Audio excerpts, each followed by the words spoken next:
Hello បងប្អូនទាំងអស់គ្នាតោះថ្ងៃហ្នឹងខ្ញុំបងប្អូនទាំងអស់គ្នាមកលេងប្រទេសម៉ាឡេស៊ីហើយទៅតំបន់ទេសចរមួយដែលអ្នកមកលេងប្រទេសម៉ាឡេស៊ីគឺអត់ដែលម្លងនៅទីតាំងនេះទេបងប្អូនទាំងអស់គ្នាហើយទាំងអស់នេះគឺសុទ្ធតែជាវត្ថុអនុស្សាវរីយ៍ដែលគេលក់តាំងនៅតំបន់ទេសចររបស់គេផ្ទាល់តែម្ដងបងប្អូនទាំងអស់គ្នាហើយទីតាំងដែលខ្ញុំមកនេះគឺភ្នំដែលល្បីនៅប្រទេសម៉ាឡេស៊ីបងប្អូនទាំងអស់គ្នាគ្រាន់តែឃើញរូបគឺដឹងតែស្គាល់ហ្មងបើសួរខ្ញុំថាអាកាសធាតុនៅនឹងក្តៅអត់អញ្ចឹងបើសម្រាប់ខ្ញុំគិតថាអាកាសធាតុនៅនឹងគឺក្តៅហើយអាចនឹងក្តៅជាងស្រុកខ្មែររបស់យើងទីបងប្អូនទាំងអស់គ្នាហើយឥឡូវនេះគឺខ្ញុំបានមកដល់ទីខ្ទង់ម៉ោង10មិន10ណាបងប្អូនទាំងអស់គ្នាគឺថាក្តៅមិនឆ្ងាញ់ដែរហ្នឹងកំពុងពេញក្តៅហើយហ្នឹងឥឡូវយើងចាប់ផ្ដើមធ្វើការឡើងទៅលើភ្នំបងប្អូនទាំងអស់គ្នាហើយនៅក្នុងភ្នំហ្នឹងគឺគេមានលអាងមួយយ៉ាងស្រស់ស្អាតចូលទៅក្នុងតែម្ដងហើយពេលយើងឡើងមកបងប្អូនទាំងអស់គ្នាងាកទៅក្រោយវិញ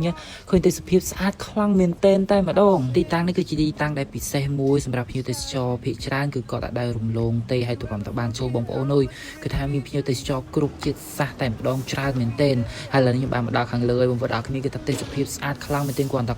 ឆ្លងខ្លោងទ្វារហ្នឹងចូលដល់ក្នុងគឺថាឡើងទៅជាក់ស្រុបតែម្ដងពួកដេសាយើងបានចូលមកក្នុងលអាងហើយមកដល់ក្នុងលអាងនេះគឺគេមានលក់ជាមួយនឹងវត្ថុអនុស្សាវរីយ៍ជាច្រើនបងប្អូនទាំងអស់គ្នាហើយអាចបាននិយាយបានថាបើនិយាយពីប្រៀបធៀបនៅក្នុងលអាងនេះបើសិនជាខ្មែររបស់យើងគេហៅថាវត្តមានវិហារនៅក្នុងហ្នឹងទៅហើយកន្លែងគេក៏គេខ្ញុំមិនដឹងថាគេហៅវត្តឬក៏ហៅអីទេបងប្អូនទាំងអស់គ្នាដឹងអាចធ្វើការខមមិននៅក្នុងហ្នឹងបានកន្លែងនេះគឺជាកន្លែងដែលគេគ្រប់សាសនាដូចគ្នាដែរហើយចូលមកដល់ទីនេះទេសភាពស្អាតខ្លាំងមែនតែម្ដងបងប្អូនទាំងអស់គ្នា wow oh my god តែម្ដងគឺថាអូយស្អាតខ្លាំងបងប្អូនទាំងអស់គ្នាបើនិយាយពីចូលមកដល់កន្លែងហ្នឹងគឺថាលហើយទៅជាស្រួលខ្លាំងមែនតែបងប្អូន